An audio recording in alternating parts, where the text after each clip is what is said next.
minasyaitonir rajim. Bismillahirrahmanirrahim. Assalamualaikum warahmatullahi wabarakatuh.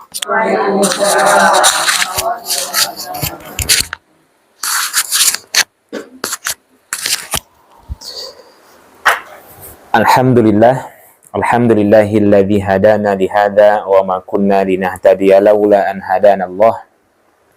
Asyhadu an la ilaha illallah wahdahu la syarikalah wa asyhadu anna Muhammadan abduhu wa rasuluh.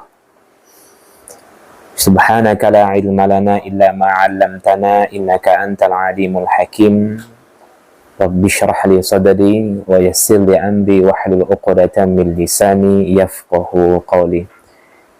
Mari sama-sama kita awali majelis ini dengan kalimat basmalah. Bismillahirrahmanirrahim. Baik.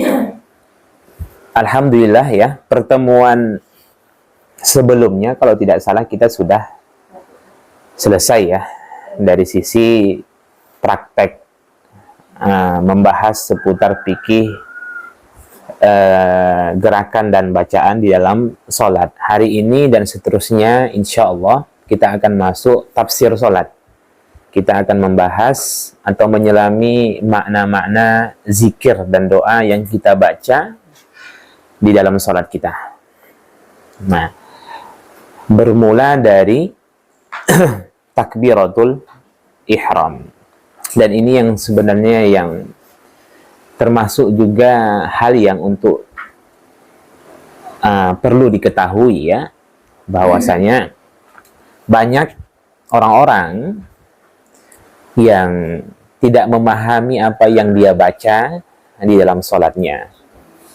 Sehingga bisa kita katakan orang-orang yang berzikir atau berdoa di dalam sholatnya, sesungguhnya dia adalah orang yang membaca tapi tidak memuji Allah. Karena orang yang memuji Allah itu adalah orang yang mengucapkan dengan lisannya, kemudian dia menyadari apa yang ia baca, kemudian dia meyakini. Itulah hakikat orang yang memuji Allah Subhanahu wa Ta'ala. Kadangkala betapa banyak orang yang mengucapkan Assalamualaikum, tapi sebenarnya dia tidak ada niat untuk mendoakan. Iya kan? Assalamualaikum, tapi tidak tertanam di dalam dirinya untuk mendoakan orang tersebut. Hanya sebatas kebiasaan yang terus dilakukan secara berulang-ulang. Termasuk juga salam ketika sholat. Sebenarnya kita salam sholat itu kepada siapa kita mengucapkan salam? Ketika sholat, ketika imam, kepada siapa dia mengucapkan salam. Kemudian ketika makmum, kepada siapa dia mengucapkan salam. Bahkan ketika dia sholat sendirian, kepada siapa pula dia mengucapkan salam. Karena statusnya dia sholat sendirian. Mungkin kalau sebagai imam, dia mengucapkan salam niatnya kepada makmum. Makmum juga mengucapkan salam niatnya kepada orang yang berada di sisi kanan dan belakangnya, demikian juga di sisi kiri dan belakangnya. Salat sendirian kepada siapa yang mengucapkan salam dan lain sebagainya. Betapa banyak pula orang yang ketika saudari atau saudaranya ditimpa musibah, dia mengucapkan innalillahi wa inna ilaihi raji'un, tapi sebenarnya dia tidak mendoakannya. Dia hanya sebatas ucapan saja tanpa diiringi dengan disertai dengan niat. Maka orang-orang seperti ini sesungguhnya dia bukan bagian dari golongan-golongan hamba yang senantiasa mendoakan saudaranya. Apalagi kalau kita mendengar orang yang ditimpa musibah, secara otomatis muncul stiker-stiker innalillah, assalamualaikum. Sebenarnya dia membaca atau tidak gitu kan. Kalaupun dia membaca, sebenarnya dia niat mendoakan atau tidak? Iya kan. Betapa banyak kita temukan seperti itu. Jadi umpamanya fi amanillah atau jazakumullahu khairan katsir gitu kan. Jadi muncul stiker. Nggak apa-apa masalahnya sebenarnya.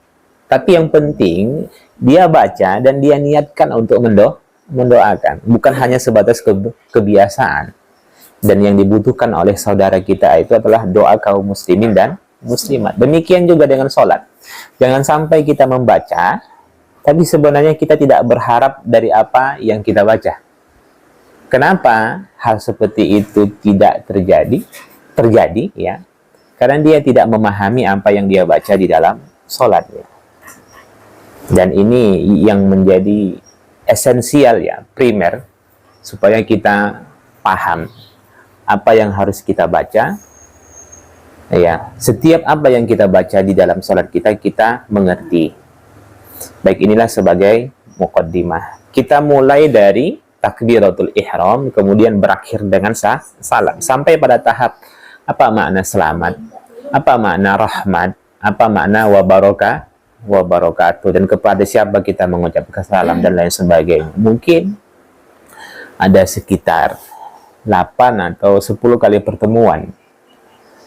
Nah, dengan waktu yang singkat ini, insya Allah itu akan tuntas. Ya, baik. Sampai sini ada yang mau ditanyakan? Alhamdulillah. Tidak ada yang bertanya karena masih muqaddimah. Oke, kita mulai dari takbiratul ihram ya.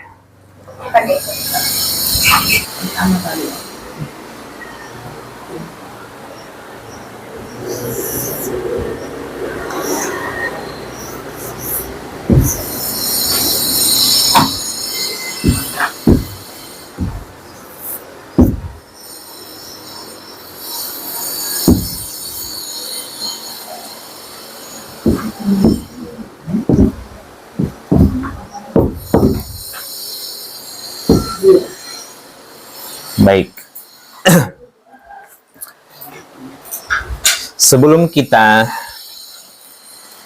memahami apa makna atau lafaz dari Allahu Akbar terlebih dahulu, kita harus paham dulu kenapa di awal takbir saat kita sholat itu disebut dengan takbiratul ihram.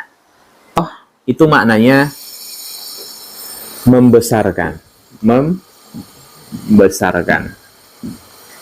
Kita ulang, sebenarnya ini sudah kita sampaikan sekilas ya, tapi kita ulang kembali supaya nyambung. Mengagungkan, maknanya bisa membesarkan, mengagungkan.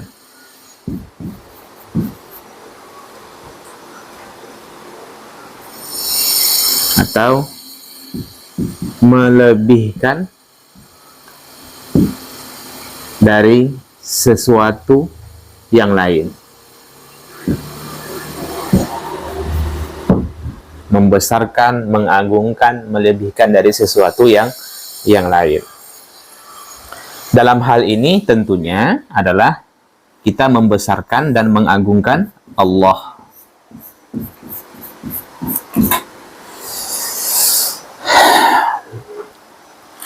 Baik. Terambil dari kata kabbaro yukabbiru. Kabbaro.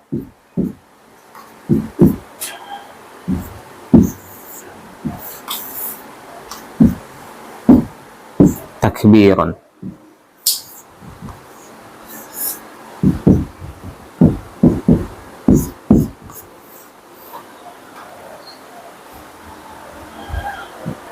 Baik. Takbiran. Kabbara yukabbiru takbiran.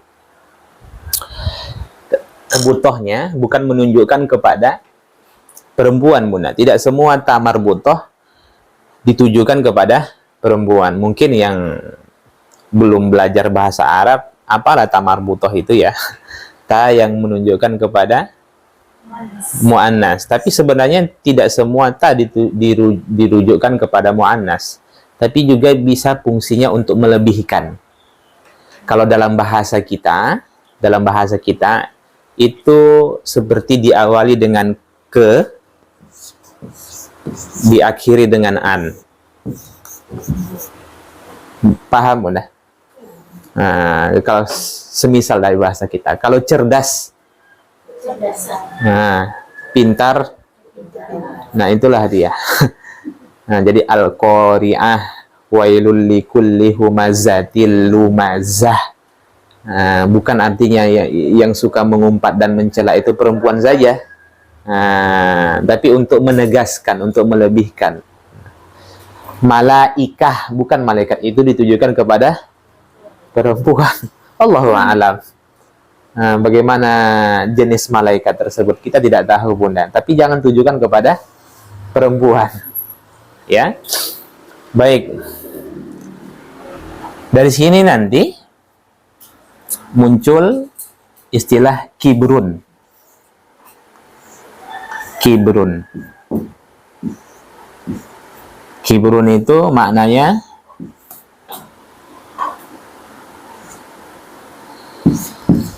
keagungan, keagungan, kebesaran, keangkuhan,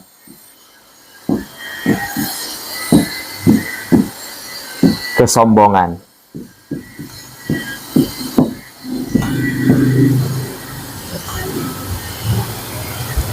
Jadi kibrun, kiber itu bisa dimaknai sombong.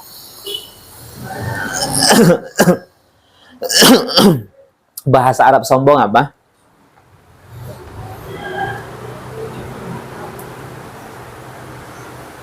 Ini, Bunda. Baru saya tulis. Kibrun artinya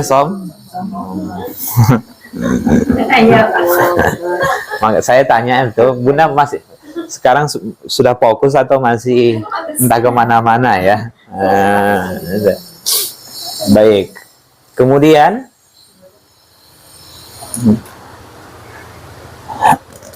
kenapa manusia itu tidak boleh sombong? Karena sesungguhnya dia telah membawa kebesaran Allah di dalam dirinya.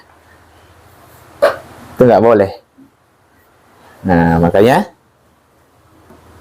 Allah itu memiliki sifat al-mutakabbir. Nah, terambil dari kata itu juga, Bunda. Al-mutakabbir. Al-mutakabbir apa?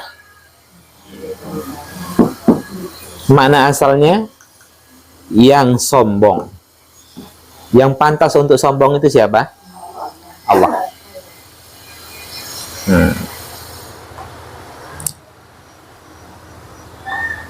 Kalau kata kerjanya takabbur. Takabbur. Congkak. Apa lagi? Sombong. Takabbur. Al-kibar.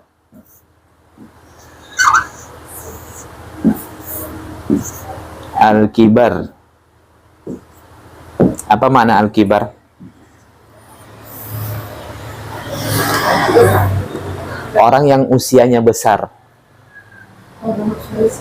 Manula.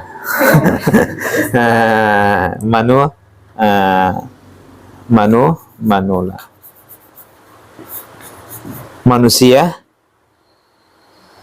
lanjut. Manula itu apa? Manusia lanjut usia.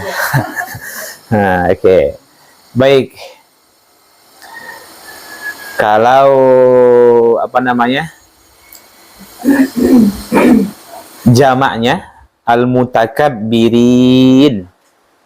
Kalau al-mutakabbirin, al-mutakabbirin.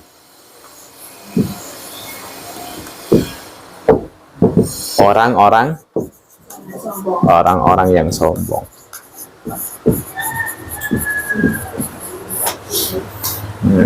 Jadi dari satu kata bisa melebar kemana-mana, Bunda. Baik. Nah, kita lanjutkan ya. Jadi takbir itu maknanya membesarkan, mengagungkan atau melebihkan dari sesuatu yang lain. Artinya Allah itu kita lebihkan dari sesuatu yang lain. Sedangkan ihram masuk dalam wilayah larangan. Waalaikumsalam. Masuk dalam wilayah larangan. Masuk dalam wilayah larangan. Jadi haram artinya terlarang. Ya, haram. Enggak. Kenapa disebut dengan takbir yang di awal sholat itu disebut dengan takbiratul ihram? Maka jawabnya, ketika dia sudah bertakbir, maka dia sudah masuk dalam wilayah larangan. Masuk dalam wilayah larangan. Sama halnya seperti orang yang sedang haji dan umroh kan. Saat dia sedang ihram, maka pada saat itu dia sedang masuk dalam wilayah larangan. Nah, dilarang memakai minyak wangi, mencukur rambut, kuku, ya kan, menutup telapak tangan bagi wanita, bagi laki-laki itu memakai peci dan lain sebagainya, pakai pakaian yang berjahit, yang bertangkup seperti baju dan celana dan lain sebagainya, itu banyaklah. Jadi ketika takbiratul ihram, saat itu kita sudah masuk dalam wilayah larangan. Sehingga fungsi dari takbiratul ihram itu, ya, satu, fungsinya ya, dari mana nih saya tulis sini Bunda ya, fungsi. Satu,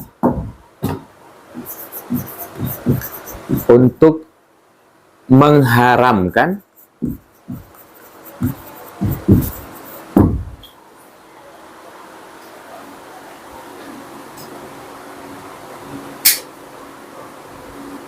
ucapan, tindakan, pikiran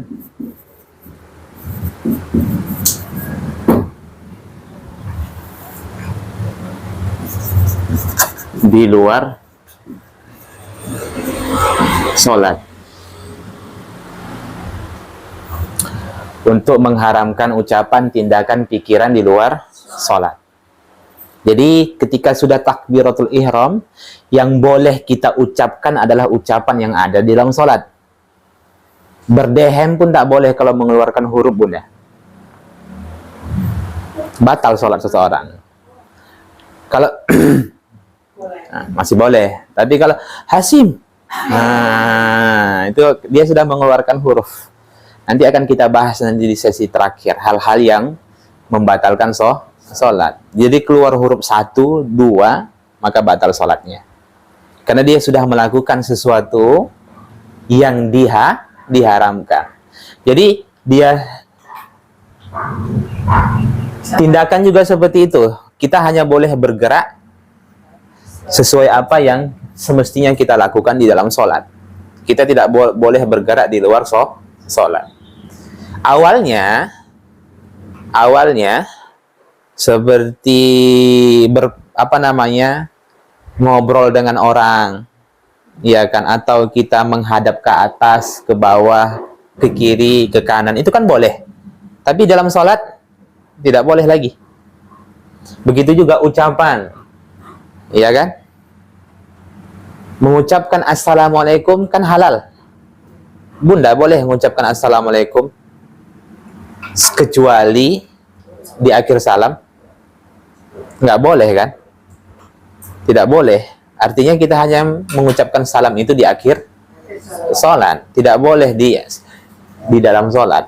Ataupun kita menjawab salamnya imam, itu juga tidak boleh. Nah, pikiran juga seperti itu. Yang kita pikirkan itu apa? Sesuatu yang semestinya kita pikirkan dalam sholat.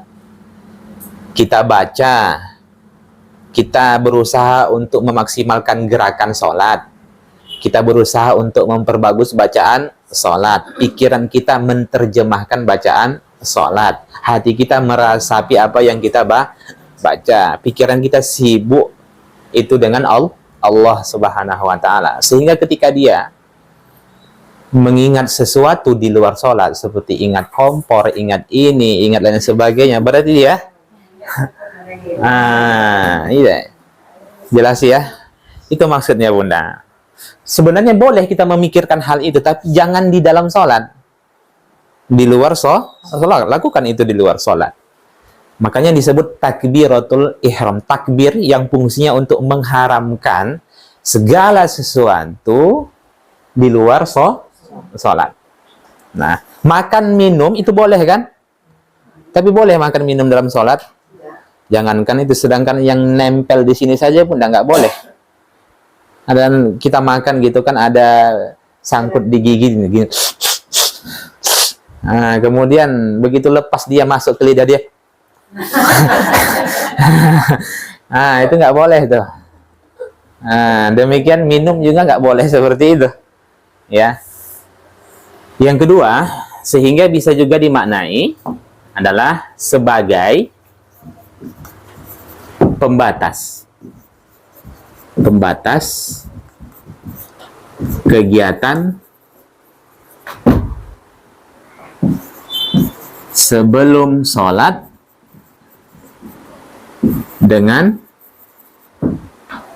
kegiatan di dalam sholat.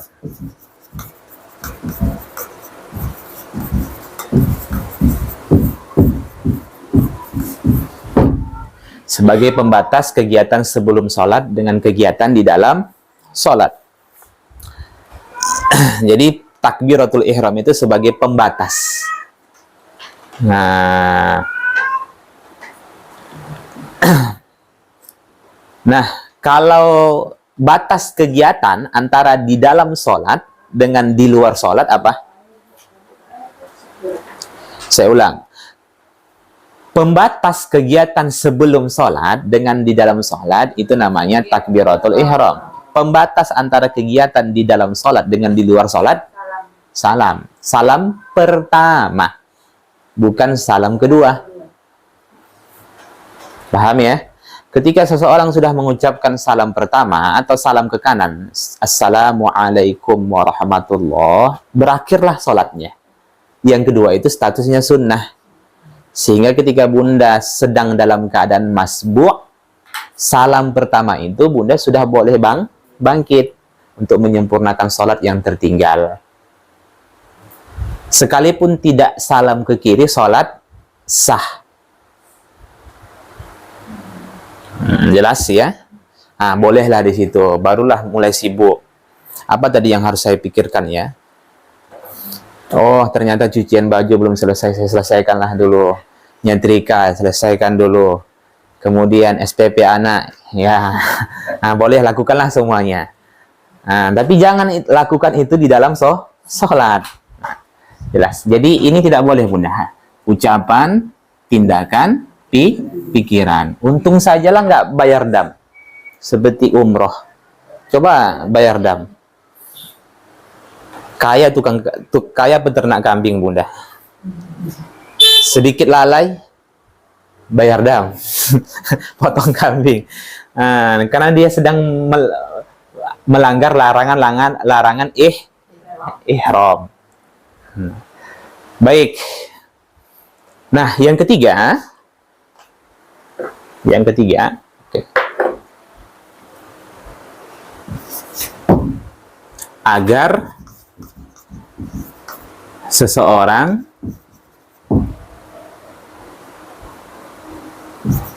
memulai sholatnya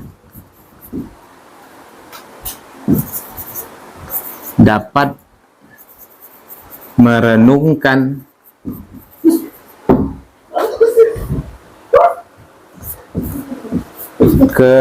keagungan Allah.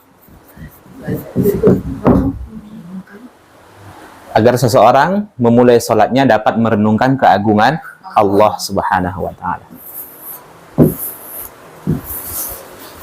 Nah, begini, apa yang menjadi sebab sholat seseorang bermasalah? Salah satunya adalah ketika dia sholat, dia tidak merenungkan keagungan Allah. Itulah dimulai dari Allahu Akbar. Supaya apa? Supaya muncul kesadaran dalam dirinya kepada siapa dia menghadap, kepada siapa dia berdiri, apa yang dia ucapkan Allahu Akbar itu apa maknanya. Setelah itu baru dia mulai tenang ketika menjalani sholat. Cuman karena seseorang ketika sholat, dia tidak merenungkan keagungan Allah, maka lahir permasalahan-permasalahan nanti dalam sholatnya, lahir problematika dalam sholatnya. Jelas ya? Jadi diawali dulu, kita harus kenal dulu siapa Allah tuh. Jadi kata para ulama, orang yang paling takut kepada Allah itu adalah orang yang paling mengenal Allah. Nah, saya ulang kembali. Orang yang paling takut kepada Allah adalah orang yang paling mengenal Allah.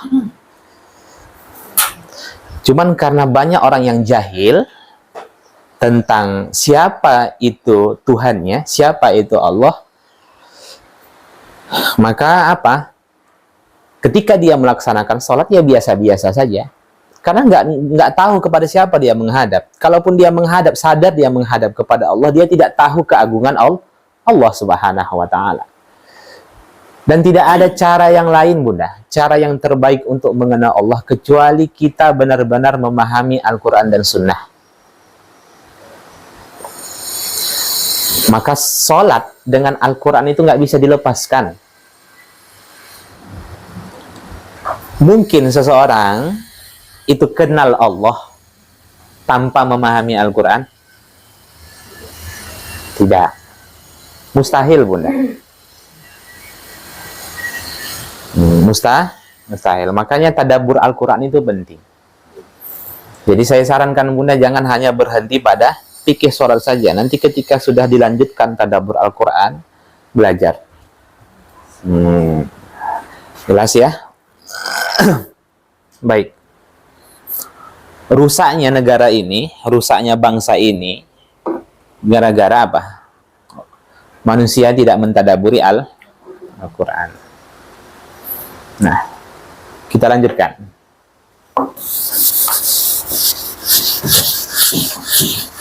Boleh saya hapus ya? Nah.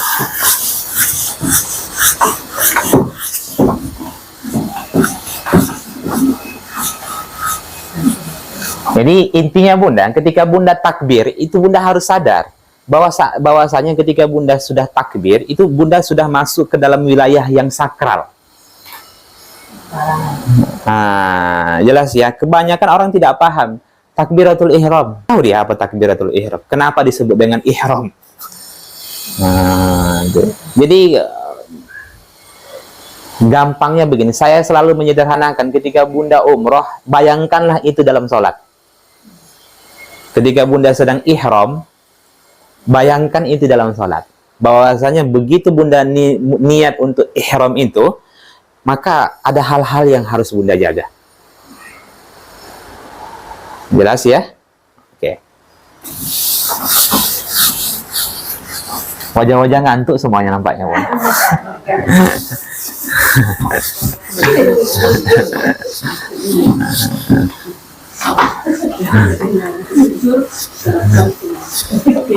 Sarapan sudah ya? Alhamdulillah. Nah, baik, sekarang kita masuk pada pembahasan memaknai atau menyelami makna Allahu Akbar. Lafaznya Allahu Akbar.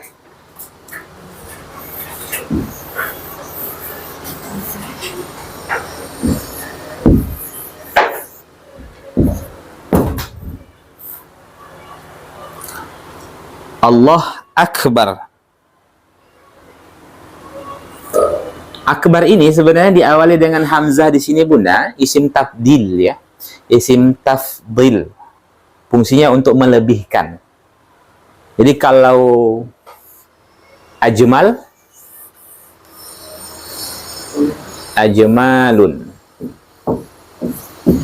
Kalau jamalun, maknanya apa? Indah. Kalau ajmal, kalau untuk dia dilebihkan tambah hamzah, berarti apa tuh? Lebih indah. Sangat indah. Kalau akbar itu lebih besar. Sehingga dimaknai adalah maha besar. Maha Agung. Nah, lebih besar, maha besar, maha agung. Baik. Besar dalam hal apa? Muncul lagi pertanyaan. Allah itu kan maha besar. Besar dalam hal apa? Dalam segala hal. Ya. Dalam segala hal. Baik itu dari sisi zatnya.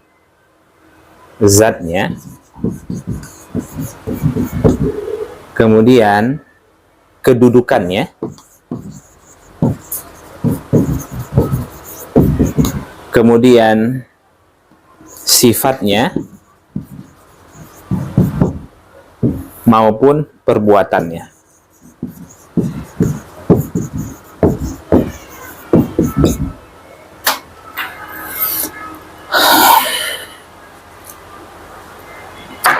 Allah itu maha besar, baik dari sisi zatnya, kedudukannya, sifatnya, maupun perbuatannya.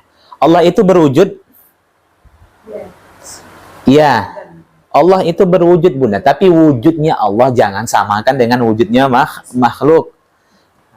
Berarti wujudnya atau zatnya Allah maha sempurna. Oke. Kedudukannya, manusia punya kedudukan? Ya, tapi jangan samakan kedudukan manusia dengan kedudukan Allah. Sebesar apapun kedudukan manusia di dunia ini, tidak akan mengimbangi kedudukan Allah. Artinya kedudukan Allah lah yang paling tinggi.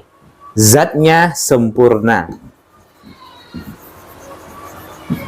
Kedudukannya paling tinggi.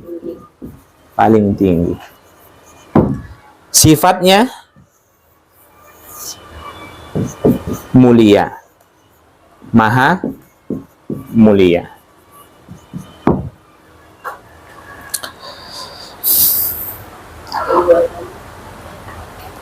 Allah kita itu memiliki sifat penyayang. Iya. Allah. Iya, tapi jangan samakan sayangnya Allah dengan sayangnya kita. Allah itu menyayangi makhluknya melebihi seorang ibu menyayangi anaknya. Paham, Bunda? Allah itu sayang kepada makhluknya melebihi sayangnya seorang ibu kepada anaknya. Bukti sayang Allah itu kepada kita, hal yang paling membekas itu adalah Allah itu tidak butuh dengan kita, tapi Allah peduli dengan kita. Butuh Allah dengan kita, Bunda? Enggak kan? Allah bergantung kepada kita? Perlu salat kita? Perlu salat kita Allah? Sedekah kita? Kalau kita ini, Bunda, mendekati orang karena kita butuh dengan dia. Tapi Allah tidak seperti itu. Allah peduli dengan hambanya, sekalipun Allah tidak butuh dengan hambanya. Coba perasaan itu yang dihadirkan. Perbuatannya maha adil dan bijaksana.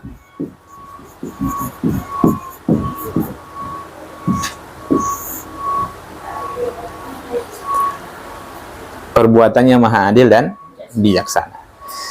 Baik, sehingga pelan-pelan, sehingga ketika kita mengucapkan Allahu Akbar, nah di sini poin pentingnya, Bunda.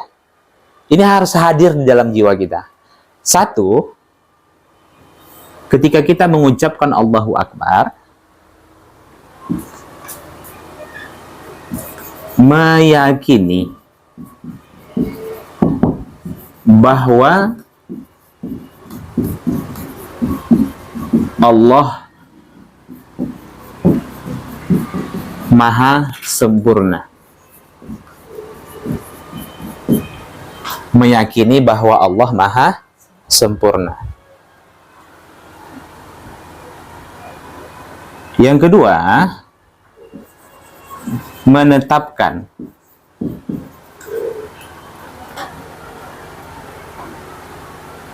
selain daripada Allah kecil atau tidak sempurna. Meyakini bahwa Allah Maha sempurna. Kemudian menetapkan selain daripada Allah kecil atau tidak sempurna. Kemudian mengagungkan Allah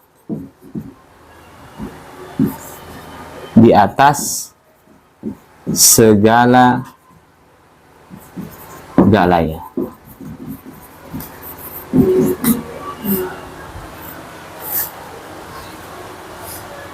Mengagungkan Allah di atas segala-galanya. Pertanyaannya, sudahkah kita mengagungkan Allah?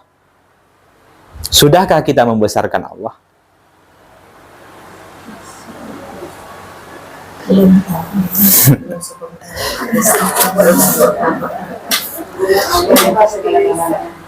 Ingat, ketika kita mengucapkan Allahu Akbar, kita meyakini bahwa Allah Maha sempurna. Menetapkan selain daripada Allah kecil atau tidak sempurna. Mengagungkan Allah di atas segala-galanya.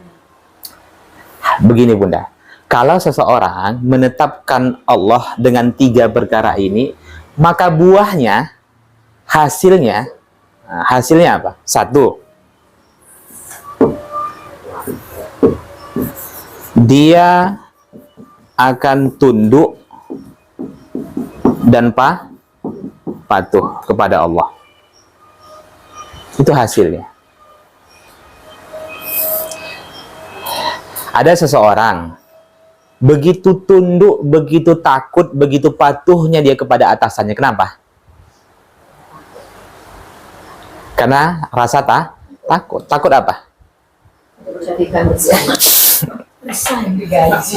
Kenapa nggak seperti itu kepada Allah? Mudah saja Allah mencabut rezeki kita, kan mudah. Mudah saja Allah mencabut nyawa kita. Makanya Nabi mengatakan, "Udzukurul mauta fi sholatika." Ingatlah kematian ketika engkau melaksanakan sholat.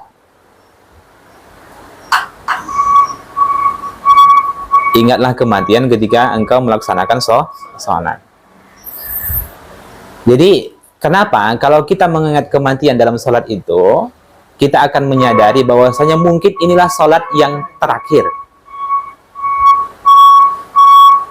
Nah, cuman karena dia tidak kenal Allah, perasaan itu nggak muncul. Perasaan itu nggak muncul, mustahil hasil ini akan didapat. Kalau seseorang menetapkan Allah dengan 3 perkara ini, maka dia akan menoleh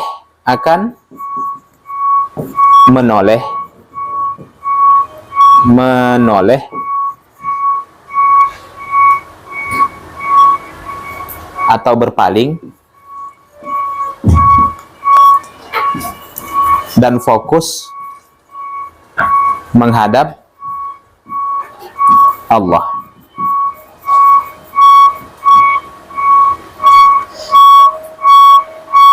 Akan menoleh dan berpaling, dia akan menoleh dari segala hal, berpaling dari segala hal, dan saat itu dia akan fokus menghadap Allah. Kenapa seseorang ketika sholat dia malah berpaling dari Allah dan fokus pada sesuatu yang lain? Apa jawabnya? Apa jawabnya? Saya tanya Bunda, kenapa ketika seseorang sholat dia berpaling dari Allah, kemudian dia fokus pada sesuatu yang lain? Maka jawabnya bahwa dia sebenarnya membesarkan makhluk daripada Allah. Itu jawabnya. Karena sebenarnya di dalam pikiran kita nih Bunda, siapa yang kita besarkan? Siapa yang kita takuti? Siapa yang kita inginkan?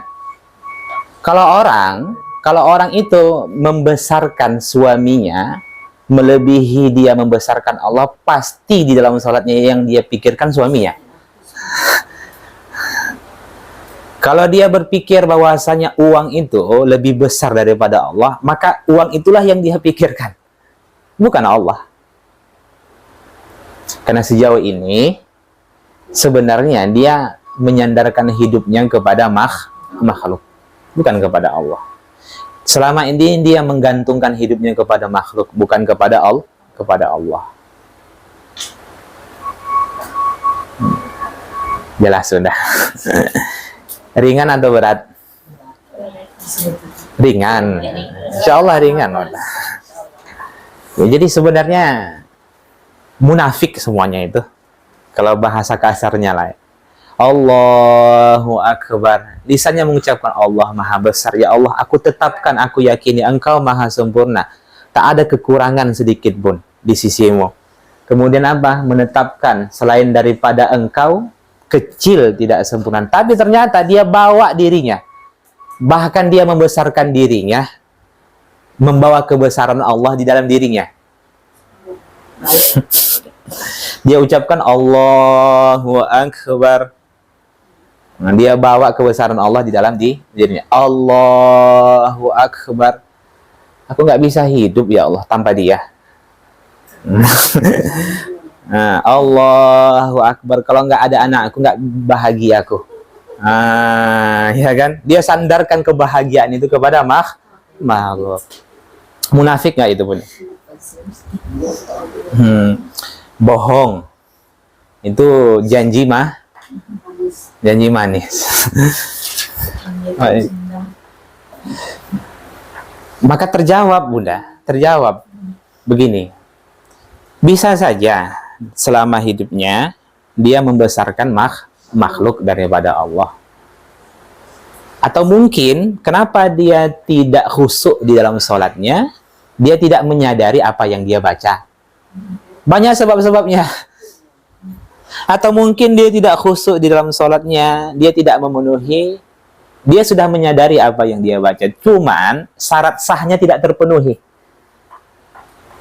Ketika sholat dia masih memakai pakaian-pakaian haram, tempat yang haram, sajadah yang haram, mukena yang haram, makanan yang haram, minuman yang haram, wuduknya tidak sempurna,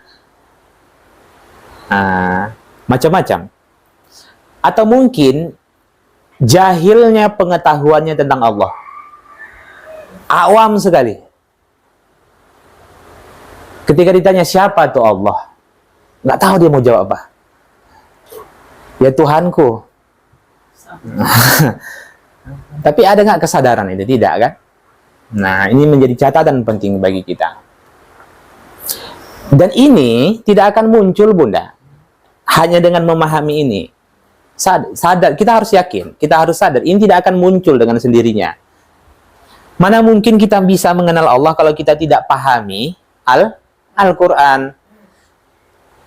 Saya tanya, bisa nggak muncul rasa takut itu kepada Allah kalau kita tidak tahu ancaman Allah? Enggak. Kenapa orang begitu beraninya meninggalkan sholat? Tidak tahu konsekuensi meninggalkan sholat. Satu, dia tidak tahu ancaman di neraka, di akhirat. Kenapa orang tidak begitu semangatnya dalam beribadah? Dia tidak tahu bagaimana balasan nanti di akhirat. Ustaz, dia nanya tentang wudhu, ada wudhu. Itu kita ucapkan niat itu yang sebenarnya kapan pas wudhu, Ustaz? Yang lebih abangnya? Sebelum, Bunda. Katanya ada nih, nanya kan pas mau basuh muka itu baru dibacakan. Gimana yang sebenarnya? Sebelum. Kalau pas mau basuh muka itu niat, berarti itu dia mengikut mazhab Syafi'i. Karena niat itu disertai dengan ritual ibadah. Saat sholat berarti saat takbir lah disertai niat. Ketika wudhu, ketika mandi junub, iya kan? Itu mengikut mazhab Syafi'i. Tapi kan mazhab yang lainnya niat itu sebelum ritual itu dilakukan. Nah, jadi kita berlapang dada dalam hal itu. Yang penting nih, niat. Terserah mau niatnya di mana. Kalau di kamar mandi kan Ustaz, jadi Mod- kita di dalam hati aja nggak perlu. Iya, memang niat bunda. Itulah niat itu. Nggak perlu bunda baca nawaitul ghusla li rabbil hadasil akbari an jami'il badani fardholillahi ta'ala. Kalau nggak hafal itu nggak masalah saya. Jadi Ya Allah, aku niat mandi wajib. Tahu lah Allah itu bunda. Iya deh. Aku niat tayamum, aku niat jamak qasar. Tak perlu. Jamak takdim, jamak takhir menghadap kiblat. Bunda sholat menghadap kiblat itu niatlah itu. Karena Allah. Memang kita diperintahkan sholat untuk karena Allah. Bunda bentangkan sejadah bunda menghadap kiblat. Itu niatlah itu. Ya, nggak perlu lagi mustaqbilal qiblati. Bunda sendiri sholat, ya kan itu munfarid lah itu sendiri. Kemudian bunda masuk ke masjid, ya kan? Setelah itu statusnya apa bunda kalau kau udah masuk ke masjid? Sholat sebagai apa? Makmum kan? Ya sudah, itulah niat itu. Itu yang dimaksud dengan niat itu. Nah, jadi terlintas dalam hati kita. Bunda bangun tengah malam, bentangkan sejadah. Nah, mau niat sholat kan? Sholat apa? Sholat tahajud. Kecuali memang terlintas dalam hati bunda bentangkan sejadah itu karena tak ada selimut, dari cuci semuanya gitu kan? Itu. Nah, berarti niatnya untuk apa? Untuk selimut. Jadi yang tekad yang kuat di dalam hati itu.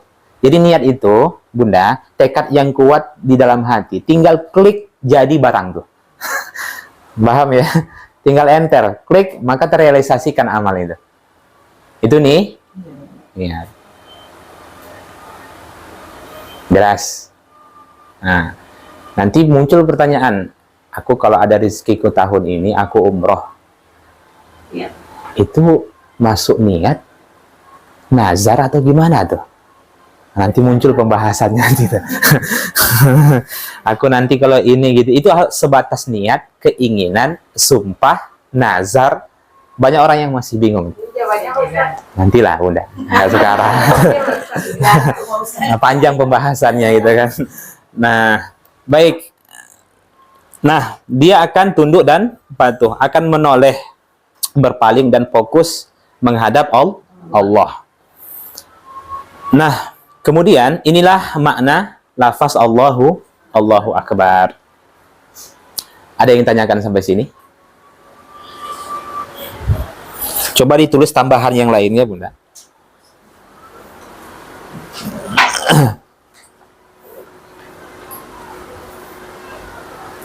Yang kedua ya, kedua ini ya. Yang ketiga,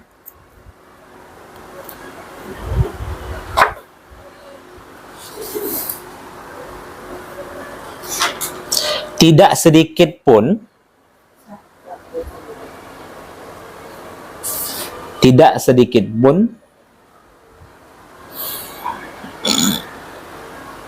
badan dan hatinya menoleh saat sholat. Yang kedua ini pikiran ya. Tambahkan, yang kedua ini pikiran, yang ketiga badan.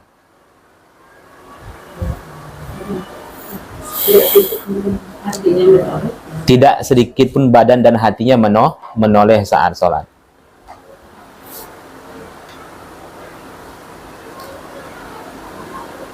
Yang keempat, akan memandang dunia dan segala isinya kecil. Dia akan memandang dunia dan segala isinya kecil. Yang besar itu siapa? Allah. Mudah memang menjawab itu, bunda. Tapi pembuktiannya,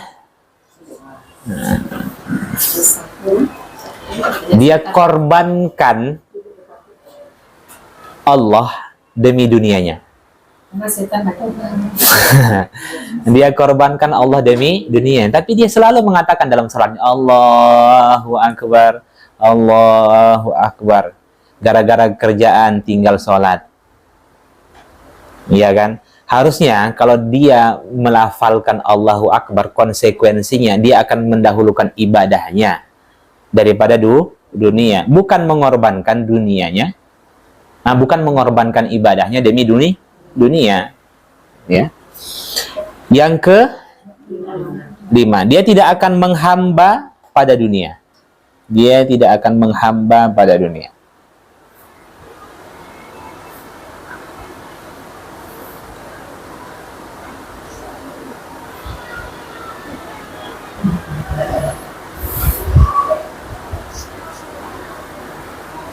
Hilang sifat angkuh yang ke-6, hilang sifat angkuh dan sombong dalam dirinya.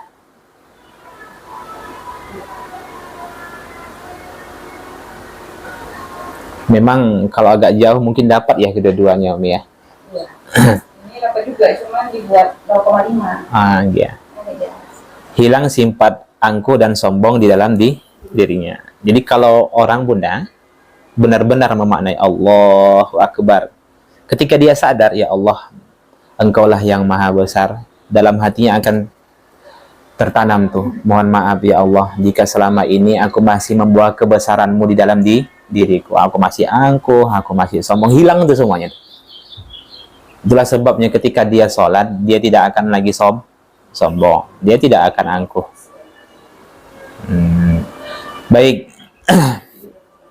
Ada yang tanyakan sampai sini, Bunda?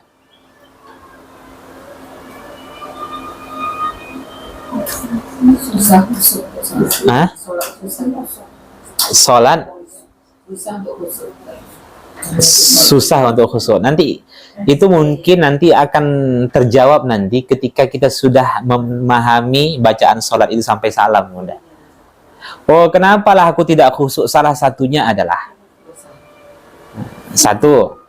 banyak.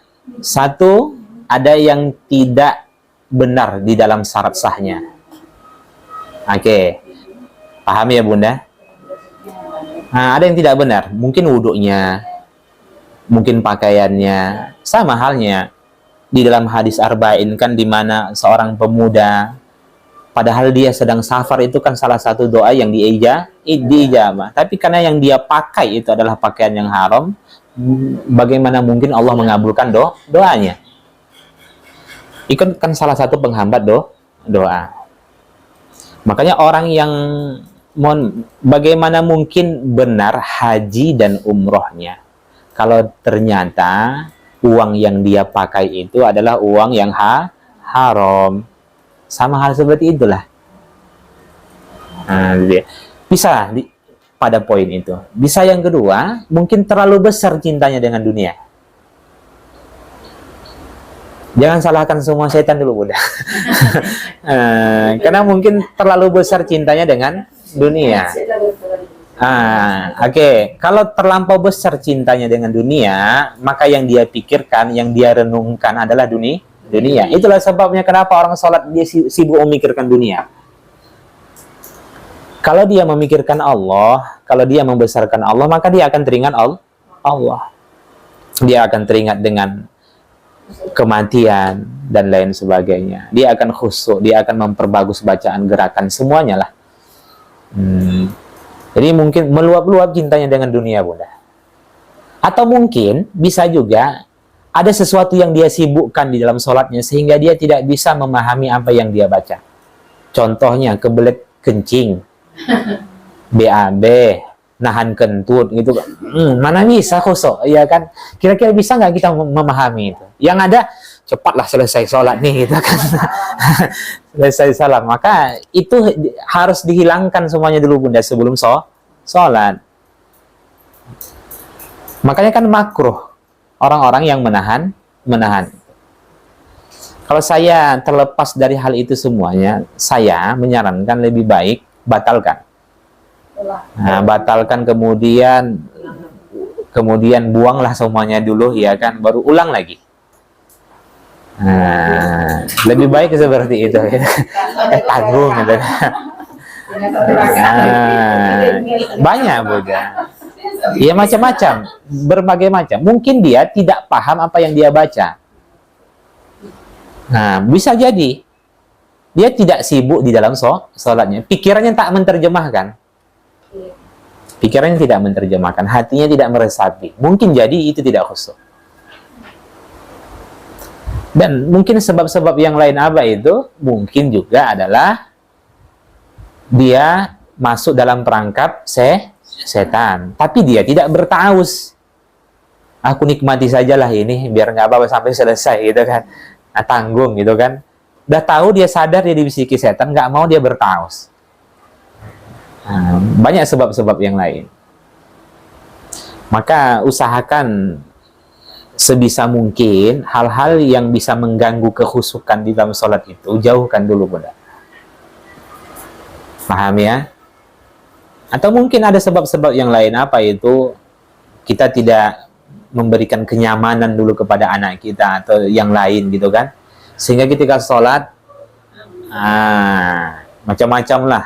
Yang anak inilah itu macam-macam lah ya kan. Yang bertengkar lah semuanya kan, nangis lah. Akhirnya apa? Kita segera ingin menyelesaikan sholat. Atau mungkin apa? Lagi masak sambilan dengan sholat. Belum terjadi. Itu ya kan. Mudah-mudahan selesai masak. Akhirnya cepat-cepat dia supaya selesai nanti sholat. Selesai, nggak gosong. Akhirnya itu berbagi jadinya. Jadi usahakan sebisa mungkin sebelum sholat itu bereskan semuanya. Jangan sampai nanti dua-dua tak dapat. Dunia tak selesai, ibadah pun bermasalah. Iya kan? Bunda lah kalau pergi safar, keluarga itu, rumah dan lain sebagainya, nggak Bunda tinggalkan dalam keadaan nyaman, aman, bagaimana? Bunda nggak bayar SPP anak, token listrik nggak diisi gitu kan. Begitu sampai kemanapun itu, entah pergi kemanapun lah kita gitu kan, token listrik habis, sibuk ngurus token listrik dari sana gitu kan. SPP belum dibayar, ya kan. Akhirnya di sana terganggu, di sini pun terganggu kan. Begitulah. Jadi usahakan sebisa mungkin. Apalagi mungkin pakaian-pakaiannya itu ada yang terkena najis,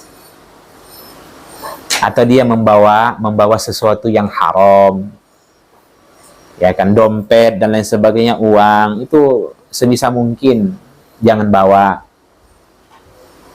Jelas ya, taruh di dalam tas, di depan, jangan di belakang, nanti hilang kan. Nanti kalau Bunda taruh di belakang sibuk. Iya kan? Sibuk nih. Ini masih ada nggak di belakang nih kan? Jadi taruhlah di depan. Jadi terkadang orang tidak memikirkan itu. Jelas ya? Baik. Ada lagi?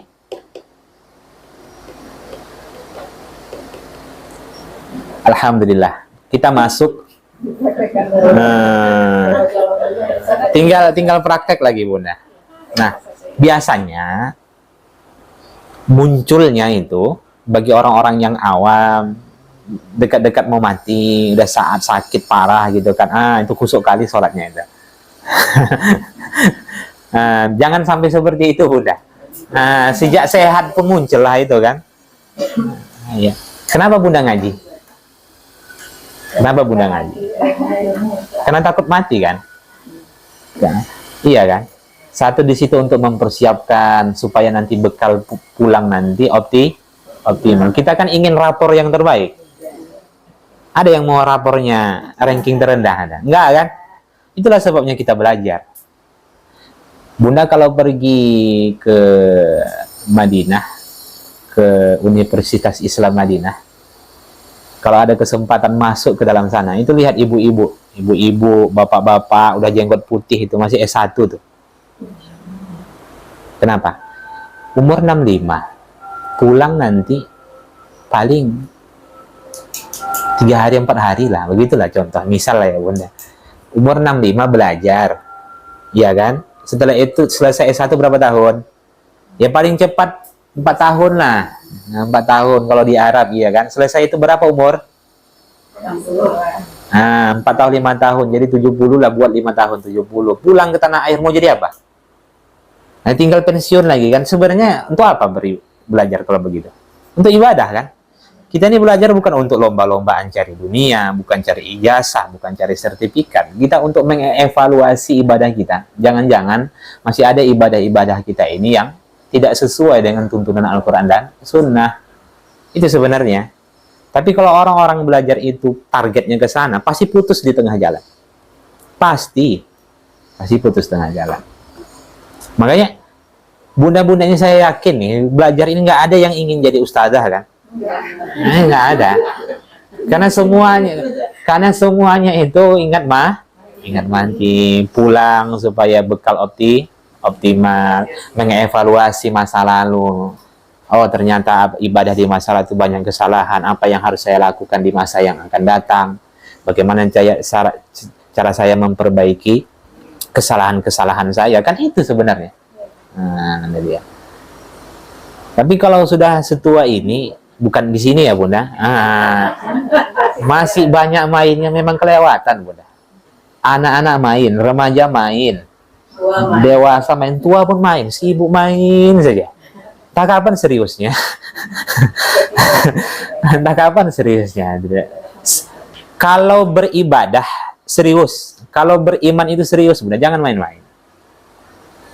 Beriman itu jangan main-main, serius lah. Iya kan? Bunda, hakul yakin Bunda semua sini karena itu. Jam 7.30 bro. Nah, ya kan? Yang lain itu pada mundur semua Ustadz. Kapan ada waktunya? Saya nggak ada lagi waktu, Bunda. Kalau mau belajar jam 7.30, ngalah lah Ustadz. Nah, udah nggak bisa kami itu. Di sini, jadi 7.30. Yang lainnya itu jam 9, jam 9.30. Makanya salut saya dengan Halakoh ini. Nah, itu kayak. Kalau mau gabung, saya sarankan ke sana. Kalau saya sarankan, setiap orang mau bergabung nggak ada lagi Bunda. Kalau mau bergabung ke sana, saya bilang gitu kan. Sana jam berapa Ustadz? Itu ada di Tengku Bay, 7.30. Enggak lah Ustadz. Banyak yang ampun gitu Bunda. Tapi Bunda-Bunda ini bisa, memang hebat. Ada salah.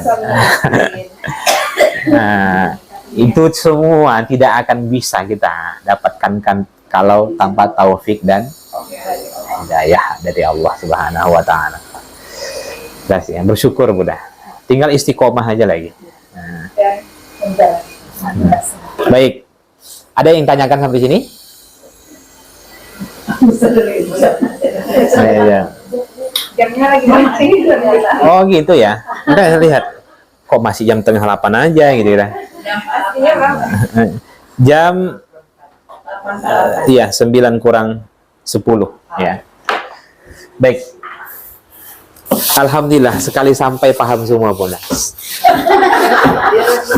Iya. Memang guru itu sangat senang Bunda kayak seperti itu ya.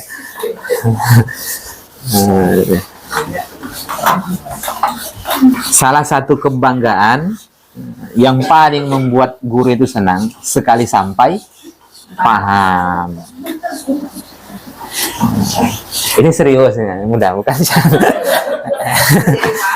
Iya, baik, alhamdulillah. Coba caranya evaluasi Bunda. Kadang-kala orang tidak paham ya. Coba evaluasi dulu nikmat-nikmat yang kita terima dalam hidup. Mungkin dengan cara itu bisa kita mengagungkan Allah. Ya, dari sejak dulu saya khawatir dengan masa depan saya, tapi sampai saat ini saya masih hidup. Sehat, ya kan? Betapa banyak dulu yang saya galaukan dalam hidup ini. Tapi sampai saat ini bisa menjalaninya. Dulu saya terlampau menggantungkan hidup saya kepada suami saya. Ketika suami saya diambil oleh Allah, bisa hidup, bisa senyum, bisa nikah lagi, ya kan? Nah, kan gitu kan. Nah, jadi masih bisa membiayai anak dan lain sebagainya kan ya.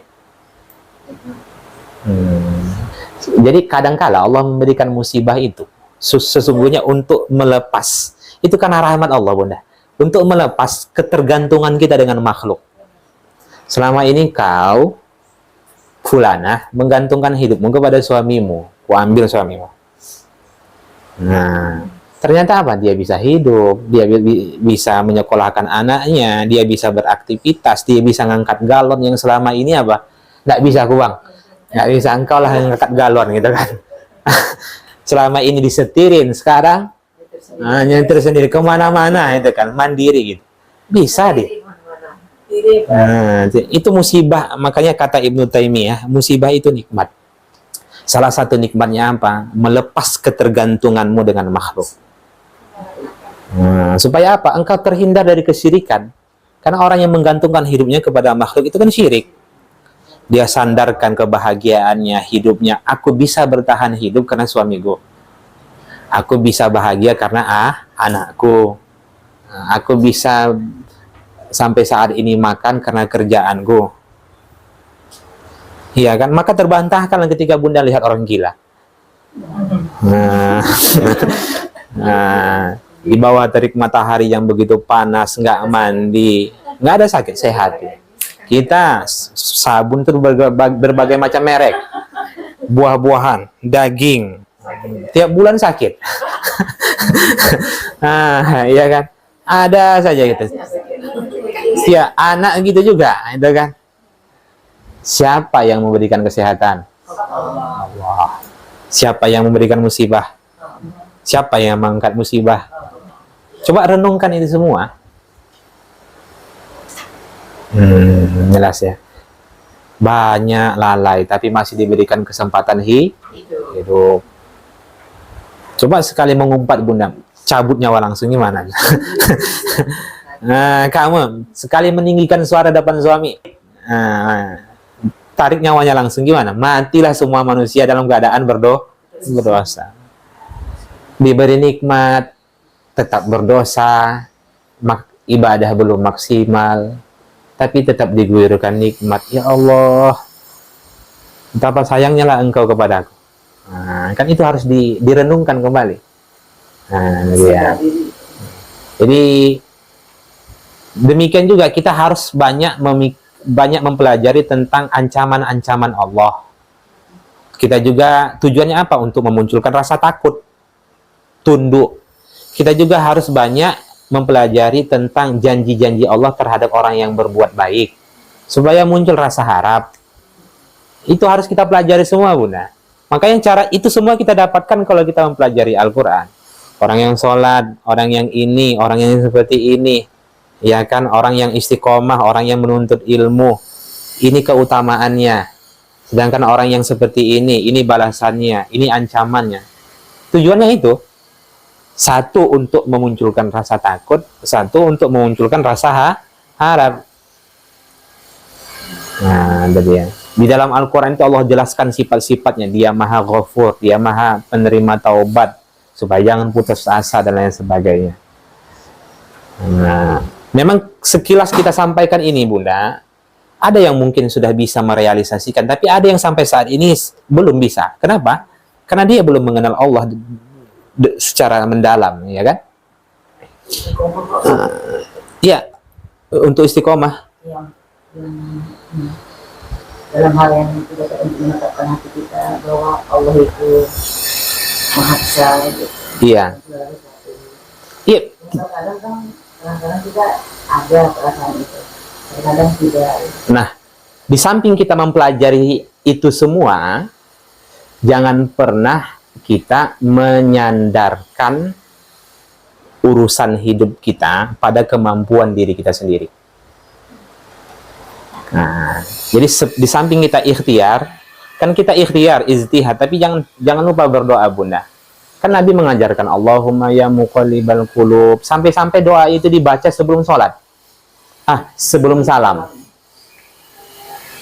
Ada yang bisa menggaransi iman kita, Bunda? Kita istiqomah sampai mati. Walaupun Bunda hari ini menutup aurat dengan sempurna, menjaga sholat, sedekah, zakat, tapi tak ada satupun yang bisa menjamin kita mati dalam keadaan seperti ini. Satu-satu yang bisa menggaransi, yang menjamin kita mati dalam keadaan husnul khotimah hanyalah Allah. Kadangkala orang terlampau menyandarkan hidupnya pada kemampuan dirinya sendiri. Dia terlalu keras dalam hidup jadinya. Banyak-banyaklah berdoa. Banyak-banyak berdoa, Bunda. Allahumma ahsin aqibati fil umuri kulliha wa ajirni min khizyid dunya wal adabil akhirah. Ya kan? Makanya kenapa di Al-Fatihah itu yang pertama kali Allah perintahkan kepada kita memohon hidayah, kan? Supaya apa? Supaya kita dapat ilmu, supaya kita bisa beramal, supaya kita istiqomah. Ada orang yang ketika dia punya separuh ilmu, tapi dia jahil kali ilmu yang lain. Karena Allah tidak memberikan hidayah. Betapa banyak orang yang paham fikih sholat, tapi dia jahil dalam mana harta yang halal dan mana harta yang haram. Iya kan? Betapa banyak pula orang yang paham fikih haji dan umroh, tapi konsep berkeluarga dalam Islam dia tak paham. Kita kan tidak mau seperti itu, Bunda. Maka mintalah hidayah. Ada dia. Betapa banyak pula orang yang sudah mendapatkan ilmu, tapi kok sampai sekarang aku belum bisa mengamalkan ilmuku. Padahal sudah ikhtiar. Kenapa? Allah belum memberikan taufiknya. Mintalah hidayah. Tapi saya sudah mengamalkan ilmu saya, tapi kok nggak bisa istiqomah? Minta hidayah lagi, Bunda. Karena hidayah itu 3 tuh. Ilmu, amal, istiqomah. Kan itu selalu kita sampaikan. Nah, dia. Jadi bagaimana supaya kita berilmu, mengamalkan ilmu itu, istiqomah sampai mati. Maka rugi sekali kalau ada orang yang sholat, ketika membaca ihdinas siratal mustaqim, dia tidak berharap apa-apa dari itu. Rugi sekali, Bunda. Maka rugi sekali itu. Sengaja Allah taruh di awal-awal Al-Quran supaya kita sadar tuh, yang paling penting dalam hidup ini apa? Apa, Bunda? Hidayah. Saya tanya, bagaimana orang yang berdosa itu keluar dari keburukannya? Dia harus butuh hidayah supaya keluar dari dosa-dosanya. Bagaimana orang yang taat itu agar tetap istiqomah dalam ketaatannya? Dia butuh hidayah. Sebenarnya, Bunda, kalau kita melihat kenapa Nabi Muhammad, Nabi kita Muhammad SAW, sahabat dan generasi setelahnya, tabi'in, tabi'ut tabi'un, tabi'ut tabi'in, tabi'ut tabi'un tabi'in, dan generasi dan orang-orang soleh terdahulu tetap meminta hidayah kepada Allah. Karena nggak ada yang bisa menjamin. Jadi padahal engkau selalu mengatakan wa iyyaka nasta'in, kepadamu ya Allah kami menyandarkan segala urusan hidup. Itu maksudnya tuh, iyyaka nasta'in, kepadamu ya Allah kami memohon pertolongan. Tapi nggak mau dia berdoa. Dia nggak mau berdoa. Ud'uni astajib lakum, selalu dia mengucapkan itu. Berdoalah kepadaku, pasti aku kabulkan. Dia nggak mau berdoa. Dia. Karena selama ini mungkin apa? Dia sombong. Nampaknya dengan tipe imanku saat ini nggak mungkinlah aku minum khamar. Nampaknya dengan kualitas imanku saat ini nggak mungkinlah aku nggak setia. Iya kan? Nampaknya dengan kualitas imanku saat ini nggak mungkinlah aku dusta. Macam-macam, Bunda. Orang-orang yang tersesat. Jelas ya, Bunda? Jadi gampangnya gini. Ikhtiar, ijtihad. Ikhtiar itu memilih jalan yang baik. Ijtihad, bersungguh-sungguh mengamalkan jalan yang baik itu. Kemudian berdoa. Jangan tinggalkan 3 ini. Ada orang yang lakukan 2 ini, tapi berdoa malas kan? Iya kan? Ikhtiar, ijtihad, doa.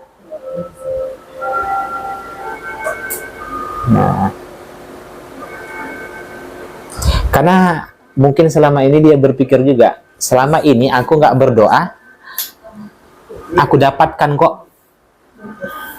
Iya bunda, ada. Selama ini aku nggak berdoa pun tetap aku dapatkan. Hati-hati bunda, itu takdir Allah. Berhubung itu adalah takdir Allah. Takdir Allah. Berbeda orang yang mendapatkan sesuatu karena doa dengan orang yang mendapatkan sesuatu karena takdir. Berbeda tuh. Paham ya? Dia dapat mobil, iya memang karena takdirnya. Dia dapat mobil karena doanya. Itu berbeda kualitasnya. Maka perbanyaklah berdoa. Ada lagi? Apa bunda? Ada yang ketinggalan nggak? Jangan malu bertanya bunda.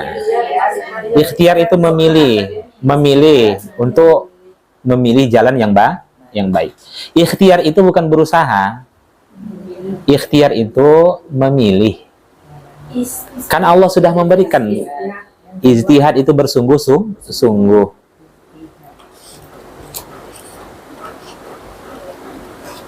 Kalau usaha yang sungguh-sungguh itu apa bahasa Arabnya?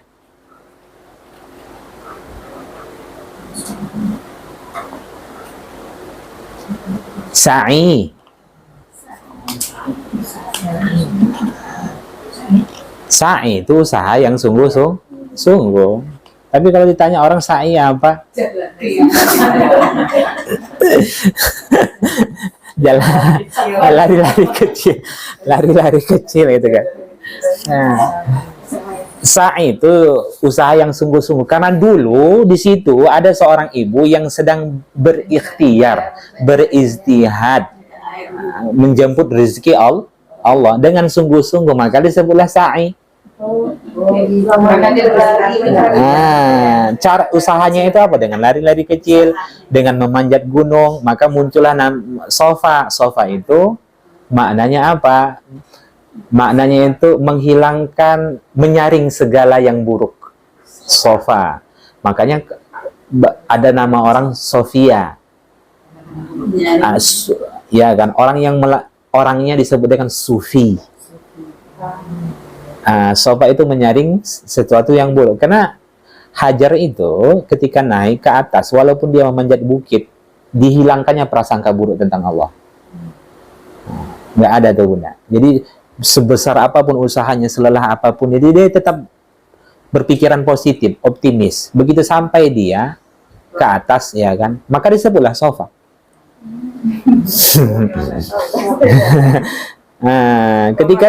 Ketika sampai di Marwah, Marwah itu adalah cita-cita, cita-cita yang diinginkan, sesuatu yang diinginkan.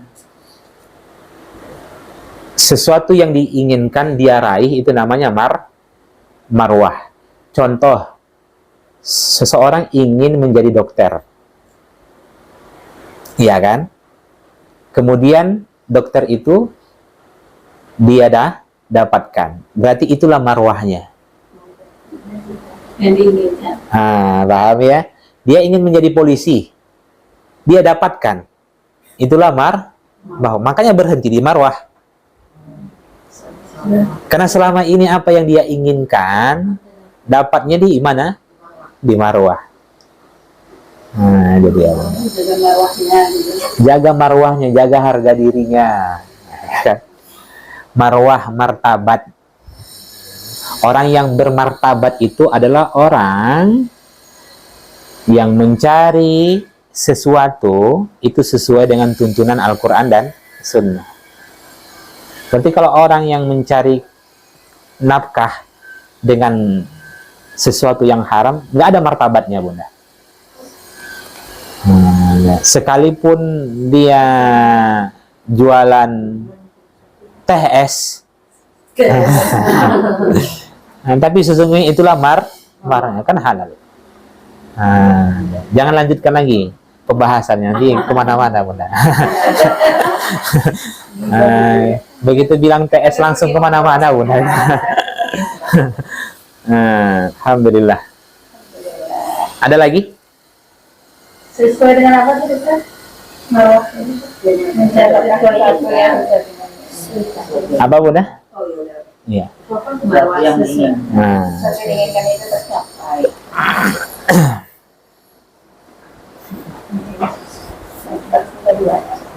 Baik.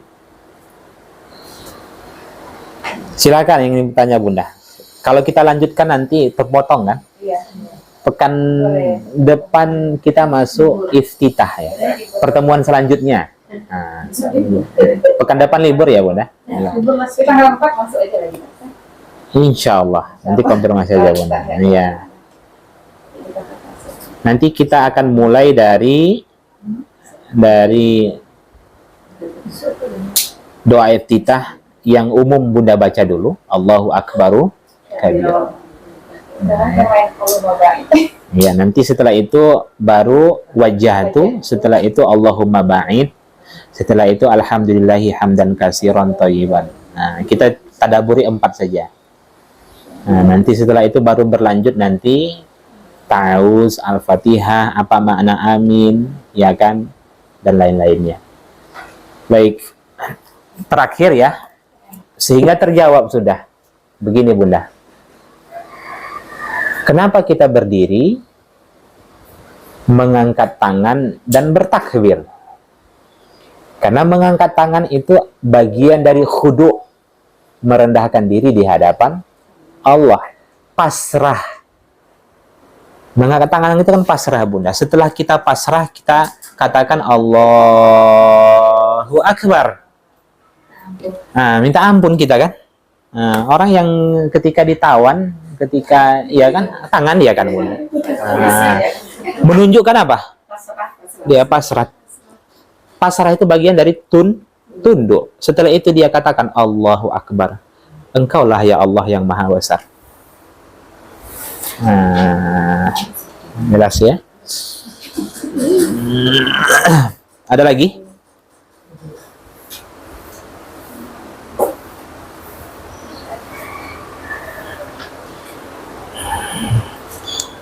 Jadi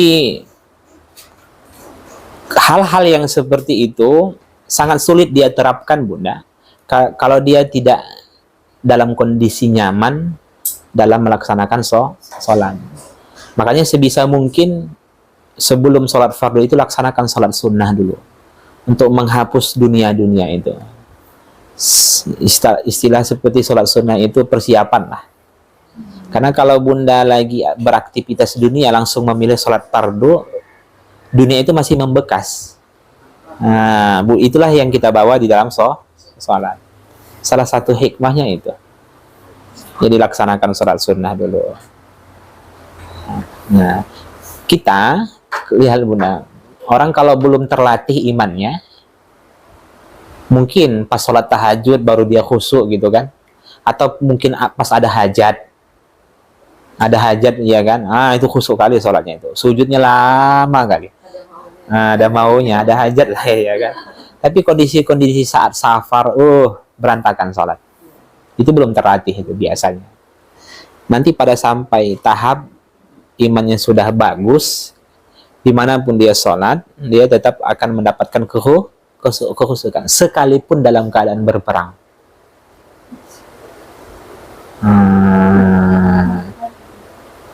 Gimana Bunda? Kita memikirkan, sedangkan sholat yang seperti ini saja belum khusyuk, gimana pula pas perang? Meledak dum gitu kan. Maka kita bisa mengukur ya Allah sejauh manalah iman kita ini ya kan. Dengan orang-orang di luar sana yang ketika ada gempa dia tetap melaksanakan sholatnya. Ini tidak akan dengarkan suara pecah piring saja. Kacau semuanya. Push piring atau dan lain sebagainya gitu kan. Udah kacau tuh. Siapalah yang menghancurkan ini, macam-macam lah itu gitu kan. Baik, ada lagi? Karena kita sambil sholat atau Assalamualaikum. Baca sebagainya. Nah, maka sebenarnya itu latihan riyadhah Bunda. Itu nggak akan muncul kalau nggak riyadhah.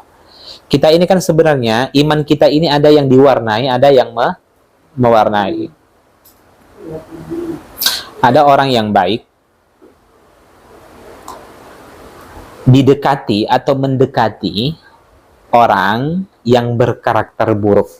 Lama-lama orang yang baik itu menjadi buruk dan dicap sebagai orang yang buruk.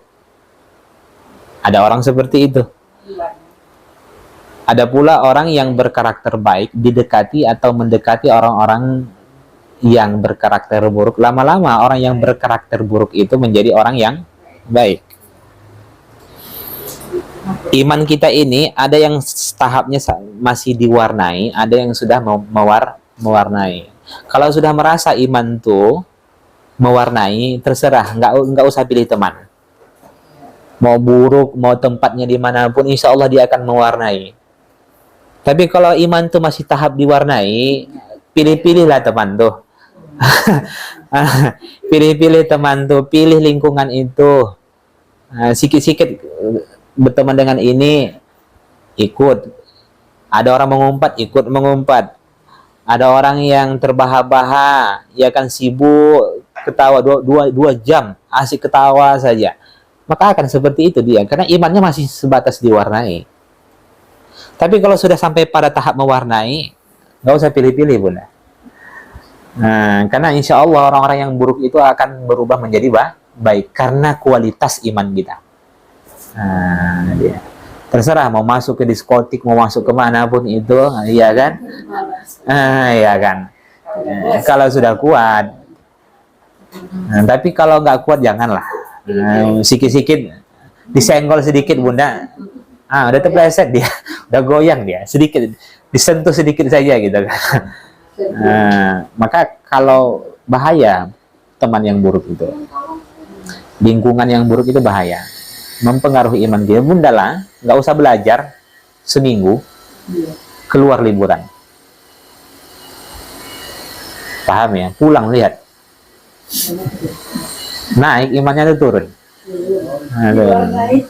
Padahal perintah safar itu kan adalah safar untuk tujuan meningkatkan ketakwa, bukan menurunkan takwa.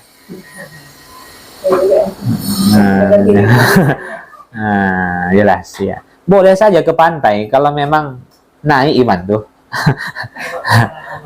Jelas ya. Terserah mau kemana boleh. Kalau naik iman. Tapi kalau merasa jangan.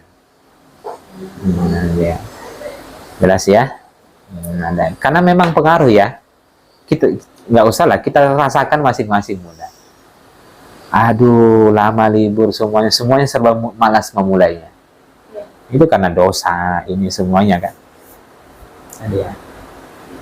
Tapi kalau Bunda coba nanti dengan taubat, istighfar, kemudian banyak memohon perlindungan kepada Allah, setelah itu berzikir, coba sholat. Nanti akan naik tuh kualitas sholat itu. Akan naik Bunda. Merasa dulu, aduh sholat saya ini bermasalah lah, ini masih sering lalai dan lain sebagainya. Coba Bunda gempur tuh dengan benar-benar memohon ampun kepada Allah, bertaubat. Nanti muncul nanti tuh kebaikan-kebaikan yang lain. Nanti kualitas sholat meningkat. Cuman karena dia malas memohon ampun, malas dia beristighfar, tapi sebenarnya dia tidak memohon ampun. Itu nggak tersimpan dalam hati. Astagfirullah. Tapi nggak ada itu tertanam. Ya Allah, aku mohon ampun. Ya Allah, aku mohon maaf. Nggak ada. Kemarin aku gini-gini, kemarin aku gitu-gitu dan lain sebagainya. Itu nggak ada. Biasanya hal-hal ini itu tidak akan bermanfaat. Dia. Lewat saja, Bu. Oke. Baik, ada lagi? Ya, Bunda. Iya. Tadi kan salah satu yang membuat sholat kita tidak kusuk boleh jadi yang kita pakai atau yang kita makan. Iya. Jadi kalau misalnya tadi karena mungkin mulut kita nggak sempurna, berarti kan kita tinggal sempurnakan aja. Iya. Kalau pakaian kita ada najisah, berarti kita ganti dengan pakaian. Tapi kalau misalnya dari harta itu ada misalnya yang tidak halal misalnya, Iya. terus bagaimana upaya kita? Kalau sudah berurusan dengan harta, Bunda, itu caranya dengan mengembalikan harta tersebut. Nah, membersihkan harta tersebut dengan cara apa? Taubat. Kalau sudah kita mengambil hak orang lain, ya kan? Korupsi itu kan mengambil hak orang lain, mengambil hak anak yatim, atau uang yang kita gunakan itu hasil dari jual beli yang haram. Itu kan harta haram tuh jadinya. Iya kan, udah jual beli ini, jual beli khamar, berarti semua hasilnya itu jadi hasilnya haram. Iya kan? Kalau tahapnya sampai pada hal-hal seperti itu, jual beli yang haram, maka bertaubat kepada Allah. Tapi kalau sampai pada tahap dia mengambil hak orang lain, maka kembalikan. Ya misalnya kan gini Ustaz. Itu dia, Ya. paham ya? Kita misalnya kan mungkin ada yang PNS atau gimana, mungkin benar aja ya. Iya. Ya misalnya kita pernah jadi bendahara lah, di sana itu kan ya banyaklah hal-hal yang di luar ini ya. Iya. Terus sekarang misalnya kita udah tahu itu salah misalnya kan, ya kita sadarlah sendiri nih, oh ini berarti bukan hak kita. Nah seperti apa kita menginginkan, mau dikembalikan itu gimana? Nah, Itu kalau taubat kita minta ampun. perbanyak bersedekah.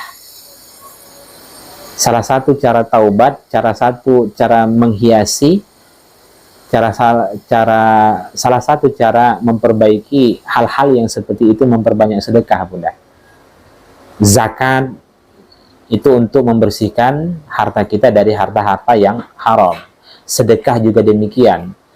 Walaupun belum tahu apakah sedekah kita itu dihitung untuk membebaskan diri dari harta haram atau dihitung bersedekah. Karena bersedekah itu pun tidak boleh dari harta haram. Ya artinya kan berantai. Ya berantai jadinya, Bunda. Makanya cara mana? Kita keluarkan saja uang itu. Nah, serahkan kepada Allah apakah itu dihitung untuk membebaskan diri dari harta haram yang selama ini, atau nanti di akhirat dihitung sedekah. Tapi sesungguhnya kedua-duanya mendapatkan keutamaan.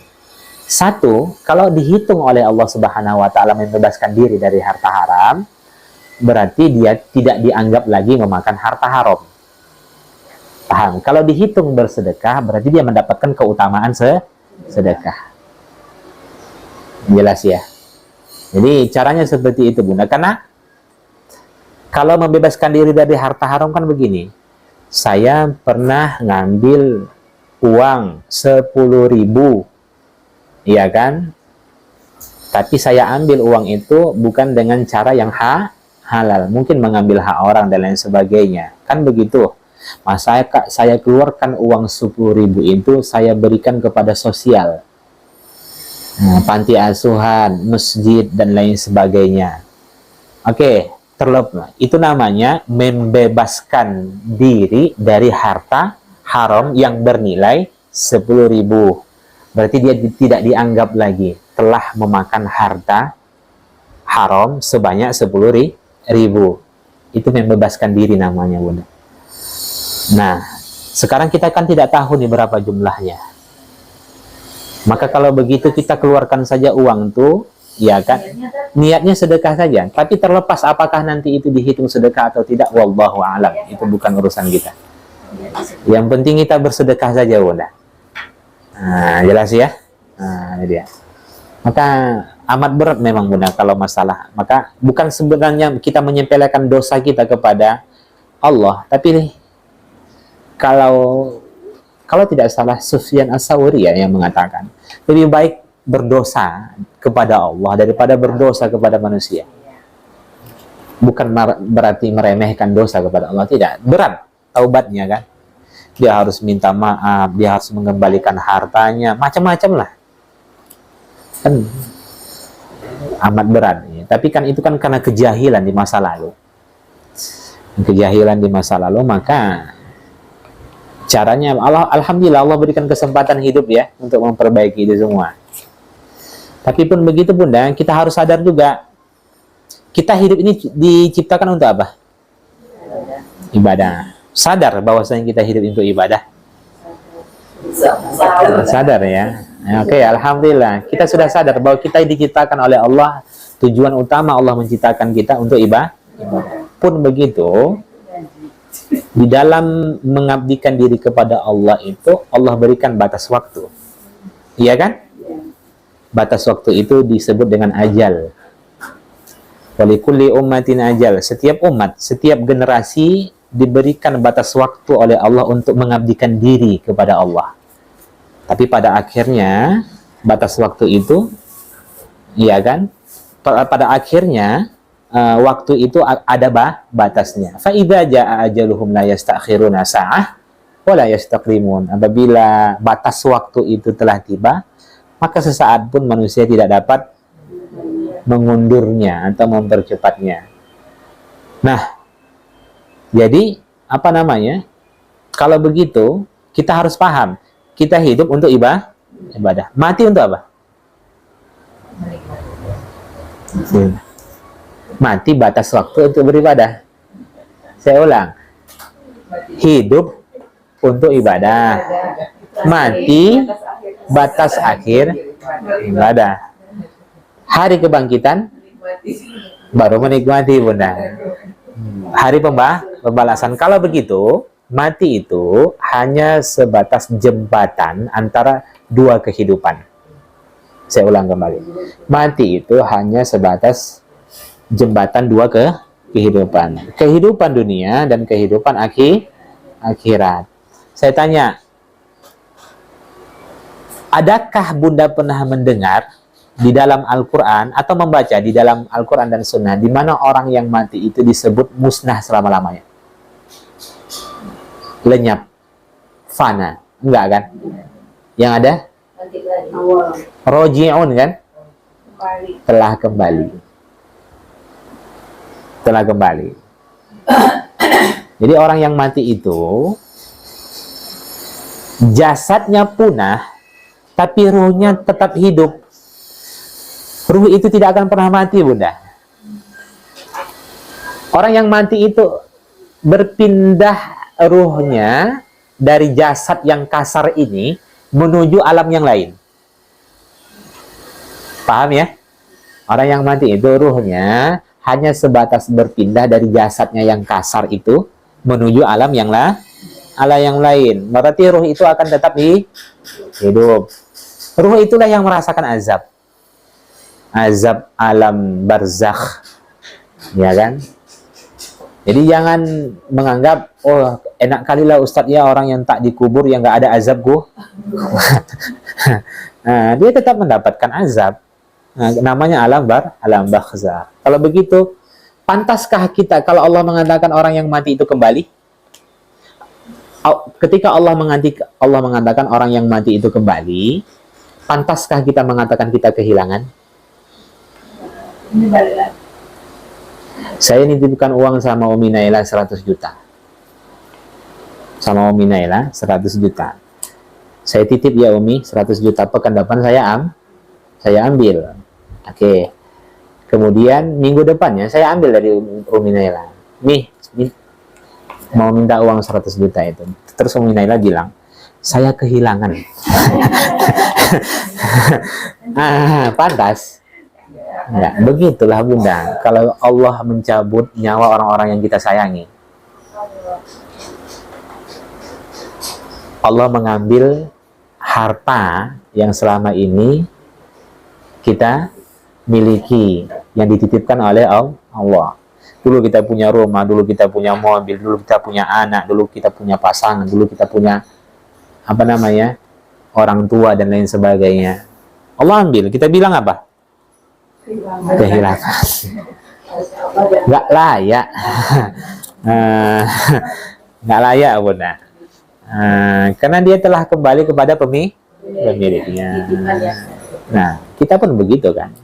Jadi kalau hanya saja kita harus sadar juga sebagaimana yang selalu kita baca setiap malam. Alladzi khalaqal mauta wal hayata liyabluwakum ayyukum ahsanu amala.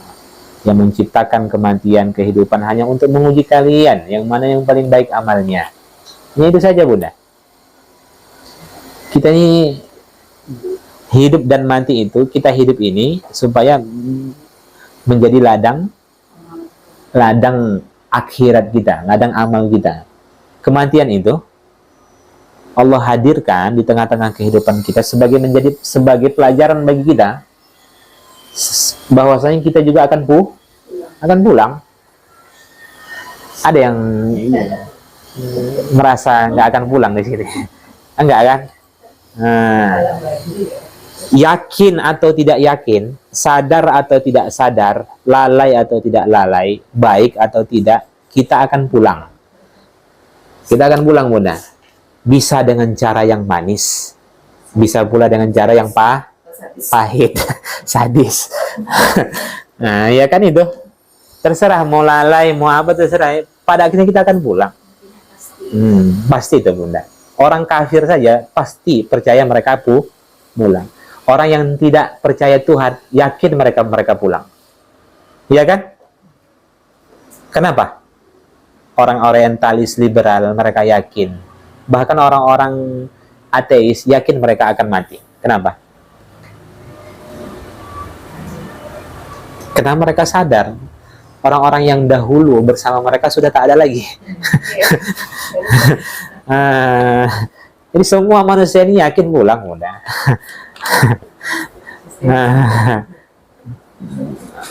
Sudah ya? Alhamdulillah. Oke, mudah-mudahan memotivasi kita supaya apa namanya? Supaya tergerak hati kita untuk memaksimalkan ibadah. Jangan lagi sholat itu seperti dulu gitu. Udahlah yang sholat itu seperti umur-umur 15 tahun, 16 tahun gitu kan. Nah, ya kan, jangan lagi seperti itu. Dari dulu sampai sekarang kalau sholat seperti itu aja berarti ada masalah. Ada masalah. Nah, ini dia. Jelas ya? Barakallahu fikum jami'an. Subhanakallahumma bihamdik nasyhadu an la ilaha illa anta nastaghfiruka wa natubu ilaik. Assalamualaikum warahmatullahi wabarakatuh. Waalaikumsalam.